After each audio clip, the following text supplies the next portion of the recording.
జీరా వేస్తున్నాను. సాల్ట్లో పెట్టుకున్న వంకాయలండి. వంకాయలు అయితే డైరెక్ట్ వేసుకుంటే ఆనియన్స్ ఏది కూడా వేయలేమండి.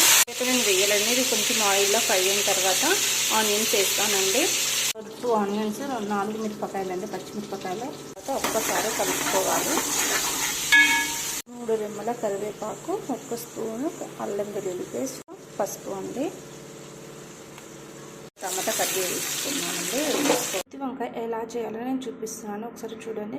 ఒక చిన్న సైజు కొబ్బరి, 4 స్పూన్ల మంచి నువ్వులు, 4 స్పూన్ల పల్లీలు, నిమ్మకాయ సైజు చింతపండు, పసుపు, కారం పొడి, సాల్ట్, అల్లం వెల్లుల్లి పేస్ట్, ధనియాల పౌడర్, 1 ఆనియన్ ఫ్రై చేసుకొని మిక్స్ పట్టేసుకోవాలి. అన్ని ఇందులో వేస్తున్నాను. కొన్ని వాటర్ వేసుకొని మిక్స్ పట్టేసుకోవాలండి. మగ్గినాయి కాబట్టి ఇప్పుడు మిక్స్ పట్టేసుకున్న పేస్ట్ అంతా వేయించుకోవాలి. చూద్దాం. చూడండి ఎలా ఉందో. కర్రీ అయితే రెడీ అయిపోయింది.